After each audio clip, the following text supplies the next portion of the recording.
प्रणाम बंधुगण। आशा करुच्ची समस्ते भले थे। जगन्नाथ आपण मानकु भले रखिथे। आसतु ना आज रूपचांदीर माछर गोटे झाल बनैबा। से झाल पुणी पूरा माने आचार भली हेनी, टिके पानी पानी हम आ खाइबा को बहुत टेस्टी। ये रूपचांदीर माछटा ना समस्त भल लगे, टिके भातुआ लगे। कहती पाम्पलेट जदि न खाई पार यहाँ खाइब। देखु माछ तो मुझे आसती ताकू धोई धाई भल भाव एमती रखिदे। मो परिवार हिसाब से मुझे माछ आनी, आपण मैंने आपण परिवार हिसाब से आणवे।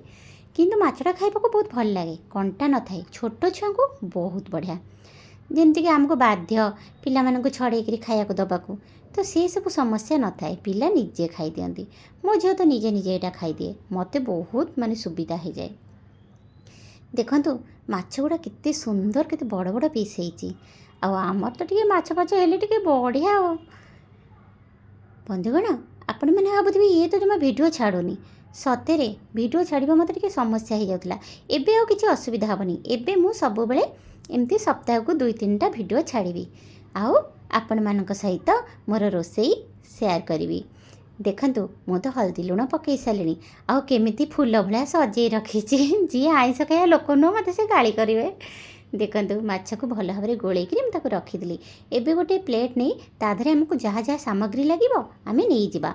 एठी मु जीरा 2 चम्मच, मुझे टीस्पून नहीं जीरा 2 चम्मच, ता सांगे टिके धड़ा सोरिष आ सांगे मुझे कला सोरिष नेबी। देखो ये धड़ा सोरिष भी मु 2-3 चम्मच नहीं, कहीं जीरा जी रोरिषर भाग ताठू अधिक रही। टे मु कला सोरिष नहीं। आ सोरिष मसला तक टिके माने कला सोरिष टिके न पकईले माने टिके मत भल देखा जाए। आपण मानू जब भल देखा जाए ठीक अच्छे। ये मुझे सुखा लंका, कंचा लंका, रसुण नहीं जाती भल भाव में बाटी देती, जोटा कि आपण मानू देखा माने देखा पूर्व माने देखे कौन से मतलब काटी देती। तो आमर तो मसला बटा ही जाता। एबे कौन कली मु गोटे कड़ई बसई, कड़ई रे सोरिष तेल देदेली। आ माछरे ना सोरिष तेलटा बहुत भल लगे। माछ भजा पखाड़ केते भल लगे कहले मत। किंतु माछ भितर इलिश भल लगे सतरे। इलिश खाइबा को जे केते टेस्टी। आ देखंतु फास्ट मु कौन कली 2 पीस माछ पकईदेली।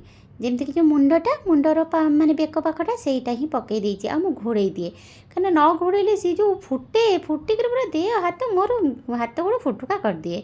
से मो माछ जितेबले भी भाजे ताकू कौन करे घोड़े दिए। देखंतु माछटा तो आमर भल भाव में भाजी हो गलानी। एबे ताकू काढ़िकी आउ जो सुंदर सुंदर पीस करिके आनिथिले ताकू एमती पकईदबा।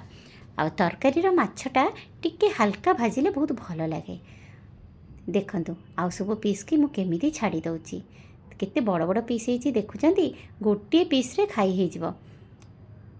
देखंतु आमर तो मु पीस गुड़ा पकई सारे। एबे कौन करवा ताकू मध्य घोड़े दबा। घोड़े घोड़े मु एइथि माछ भाजे कहीं फास्टा जो फुटे तेल सेटा फुटबनी, सेटा फुटिक कड़ई भितर रहिबो। देखंतु मु किछटा माछ हल्का भाजी, किछटा माछ मु ठीक से भाजी ने पूरा लाल लाल करी भाजी। कहीं मो स्वामी की भल लगे माछटा कड़ा भाजी हो गले। तो जी जमती खाए तांको घर तो सेमती ही करेंगे। तो तांकर मु कौन कली टिके नरम भजा कली, मोर मु ठीक से भाजिली। आपण मानकु जो भजाटा पसंद आपण माने सेई टाइपर भजा करेंगे। हाँ बंधुगण एबे मते कहतु की प्रकार पिठा कले सब रजरे। मु तो करी पोड़ पिठा, काकरा पिठा, ता संग को चकुली और इटिली। सतरे चकुली इटिली की मु मटर तरकारी करी आउ चटनी भी करी। आपण मैंने कौन कले सबू। आ काकरा पिठाटा तो सतरे बहुत भल होता। कौन करी जंती पारिनी। आउ एते जल्दी जल्दी रे मु कली जे मु आउ ता भिडियोटा बनई पारिनी। बहुत कम पिठा होता। आउ पिठा करू करू समस्ते खाईदेले मु आउ ताकू टिके फोटो भी उठे पारिनी। छाड़ आपण मैंने को पिठा करचंदी मते निश्चय कमेंट जणेबे। आउ देखंतु एबे मु कौन करी आउ जो माछ थिला ताकू पके देइची। लांज आ गोटे पीस थिला ताकू मध्य आमे भल भाव में भाजी दबा। आउ सेई कड़ई की मु माने माछ गुड़ा काढ़ी ताधरे आउ किछि तेल दे देइछि। देखंतु तेल देला परे तेल जितेबाला आमर फुटीगला। आपण मैंने जानी मोर सब बेले फेवरेट जिनस होची तेजपत्र। तेजपत्र को पकई देइछि। तेजपत्र पकेला परे आधरे काटी रखिथिबा पियाज को पकई देइछि। ପିଆଜ ମୁଁ ଛୋଟଟା ନେଇଛି, ଆପଣମାନେ ଚାହିଁଲେ ପିଆଜର ଭାଗ ଅଧିକ ବି ରଖିପାରିବେ। ତ ପିଆଜ ପକାଇଲା ପରେ ଆକୁ ଭଲ ଭାବରେ ଯେମିତି ଲାଲ ଲାଲ କରିକିରି ଭାଜିଦେବେ। ମାନେ ପୁରା ଲାଲ ଲାଲ ହେବନି କି ଏମିତି ବି କଞ୍ଚା କଞ୍ଚା ରହିବନି, ଯେଉଁଟା ମିଡ଼ିୟମ୍ ସେମିତି ଭାଜିଦେବେ। ଦେଖନ୍ତୁ ପିଆଜ ତ ଭଜା ହେଇଗଲାଣି। ଏବେ ମୁଁ କ'ଣ କରିଥିଲି, ସରୁ ସରୁ ଲମ୍ବା ଲମ୍ବା ଆଳୁ କାଟିକି ନେଇଥିଲି, ତାକୁ ପକାଇଦେଲି। ତାକୁ ପକାଇଲା ପରେ ଏଠି ମୁଁ 2ଟା ଟମାଟର ବ୍ୟବହାର କରିଛି, କାହିଁକିନା ମୋ ପାଖରେ ଛୋଟ ଥିଲା। ଆପଣମାନଙ୍କ ପାଖରେ ବଡ଼ ଟମାଟର ଥିବ, ଆପଣମାନେ କ'ଣ କରିବେ, ବଡ଼ଟା ଗୋଟେ ୟୁଜ୍ କରିବେ। ତ ଏଠି ତ ମୁଁ ଟମାଟୋ ଆଉ ଆଳୁ ପକାଇକିରି ତାକୁ ଭଲ ଭାବରେ ଗୋଳେଇ ଦେଇଛି। ଏବେ ତା ଦେହରେ କିଛି ହଳଦୀ ଆଉ ସ୍ୱାଦ ଅନୁଯାୟୀ ଲୁଣ ଦେଇକିରି ତାକୁ କ'ଣ କରିବି, ଗୋଳେଇକିରି ଘୋଡ଼େଇ ଦେବି। ଦେଖନ୍ତୁ, ଦେଖୁଛନ୍ତି କେତେ ମାନେ ଆଳୁଟା ମୁଁ ଟିକେ ବଡ଼ ସାଇଜ୍ର ନେଇଛି, ଯେମିତିକି ଲମ୍ବା ଲମ୍ବା ଦେଖାଯିବ ଆଉ ତାକୁ ସୁନ୍ଦର ଦେଖାଯିବ। ଯେତେବେଳେ ଆମର ତରକାରୀଟା ବାଢ଼ିବେ ନା, ବହୁତ ସୁନ୍ଦର ଦେଖାଯିବ। ଆଉ ଏବେ ଦେଖନ୍ତୁ ମୁଁ ଘୋଡ଼େଇ ଦେଇଛି, ଯେମିତି ଆଳୁ ଟିକେ ହାଲକା ସିଝିଯାଉ। ଏମିତି ତ ପାଣିରେ ସିଝିବ, ହାଲକା ସିଝିଯାଉ। ବନ୍ଧୁଗଣ, ଏଥର ମୁଁ ସବୁ ବୁଧବାର ଆଉ ଶୁକ୍ରବାର ନିହାତି ଗୋଟେ ଲଙ୍ଗ୍ ଭିଡ଼ିଓ ଛାଡ଼ିବି, ଆଉ ତା ସାଙ୍ଗରେ ଗୋଟେ ସର୍ଟ ଭିଡ଼ିଓ ମଙ୍ଗଳବାର ଦେଖି ଛାଡ଼ିବି। ଆଉ ଆପଣମାନେ ଭାବିବେନି ଯେ ମୁଁ ମଙ୍ଗଳବାର, ଶନିବାର କି ସୋମବାର ଆପଣମାନେ ଆଇଁଷ ଖାଉଛନ୍ତି। ନା, ଆଇଁଷ ସେଇଟା ନୁହଁ। କଥା ହେଉଛି ମୁଁ ଭିଡ଼ିଓଟା କରି ରଖେ, ଆଉ ଯେଉଁଦିନ ମୋତେ ସମୟ ହୁଏ ମୁଁ ତାକୁ ଅପଲୋଡ଼୍ କରେ। ଏବେ ଦେଖନ୍ତୁ, ଆଜି ଟିକେ ମୋର ଲଙ୍କାଗୁଣ୍ଡ ଖାଇବାକୁ ଭାରି ମନ ହେଉଥିଲା, ମୁଁ ଟିକେ ଲଙ୍କାଗୁଣ୍ଡ ପକାଇଛି। ଆପଣମାନଙ୍କ ଆଗରୁ ମୁଁ ସେୟାର କରିଛି ଆପଣମାନଙ୍କ ସହିତ, ମୁଁ ଯେଉଁଦିନ ଖାଏ ମୋର ଟିକେ ଲଙ୍କାଗୁଣ୍ଡ ବ୍ୟବହାର କରେ, କାହିଁକିନା ଆଜି ମୋର ବି ଇଚ୍ଛା ଥିଲା ଟିକେ ମାଛ ଖାଇବାରେ, ତ ସେଥିପାଇଁ ମୁଁ ଲଙ୍କାଗୁଣ୍ଡର ବ୍ୟବହାର କରିଥିଲି। ଆଉ ଦେଖନ୍ତୁ, ଯେଉଁ ସୋରିଷ ମସଲା ବାଟିଥିଲି ତା ଦେହରୁ ଏଠି ମୁଁ 3 ଚାମଚ ଦେଇଦେଇଛି। ଦେଇଦେଲା ପରେ ଆକୁ ଏମିତି ଭଲ ଭାବରେ ଗୋଳେଇ ନେଇଛି, ଯେମିତି ମସଲା ସହିତ ଆଳୁ ଭଲ ଭାବରେ ମିଶିଯିବ। ଆଉ ଏବେ ଆକୁ କ'ଣ କରିବି, ମୁଁ ଘୋଡ଼େଇ ଦେବି। ସିମ୍ ଠାରୁ ଟିକେ ହାଇରେ କି ସିମ୍ରେ ରୋଷେଇ କଲେ କହନ୍ତି ରୋଷେଇର ଟେଷ୍ଟ ବଢ଼ିଯାଏ। ସେଇଟା ତ ମୁଁ ଜାଣିନି, କିନ୍ତୁ ମୁଁ କରେ। ଆଉ ହାଇରେ ମୁଁ ଏତେ ରୋଷେଇ କରେନି। ଦେଖନ୍ତୁ, ଘୋଡ଼େଇଲା ପରେ ମୋର କେମିତି ଟିକେ ତେଲ ବାହାରି ଆସିଛି କଡ଼େଇରୁ। ଏବେ ତାକୁ ଆଉ ଥରେ ମୁଁ ଗୋଳେଇକିରି ତାପରେ ତା ଦେହରେ ଆମେ ପାଣିର ବ୍ୟବହାର କରିବା, କାହିଁକିନା ସୋରିଷ ମସଲାଟାକୁ ବେଶୀ ଟାଇମ୍ କଷିଦେଲେ ସିଏ କ'ଣ ହେବ ନା, ପିତା ଲାଗିବ।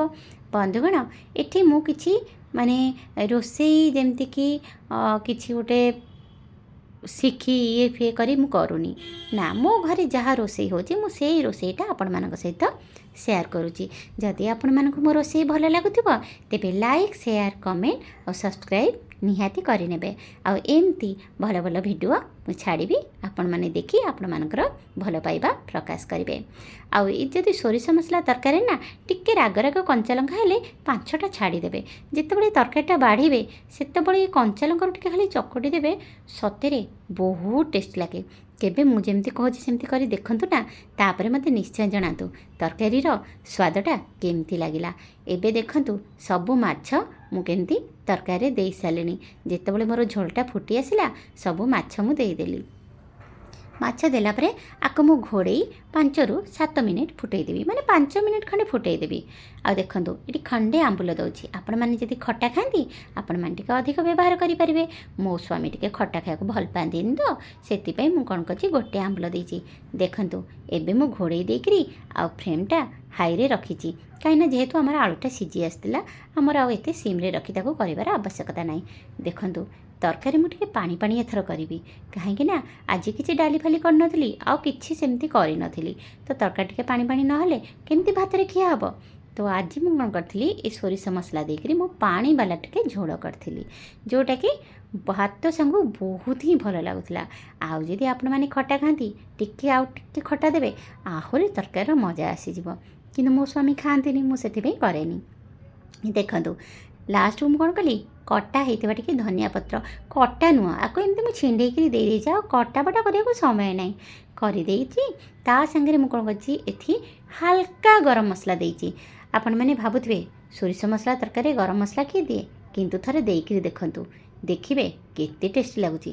ଆଉ ପୁରା 3ରୁ 4 ଡ୍ରପ୍ ସୋରିଷ ତେଲ ମୁଁ ଦେଇ ଆକୁ ଘୋଡ଼େଇକିରି ମୁଁ ଛାଡ଼ି ଦେଇଥିଲି 20 ମିନିଟ୍। ତାପରେ ଦେଖନ୍ତୁ, ପ୍ଲେଟ୍ରେ ବାଢ଼ିଛି। ଦେଖୁଛନ୍ତି କେମିତି ଦେଖାଯାଉଛି, ଖାଲି ଦେଖାଯାଉନି, ଖାଇବାକୁ ମଧ୍ୟ ବହୁତ ବଢ଼ିଆ ଲାଗୁଥିଲା।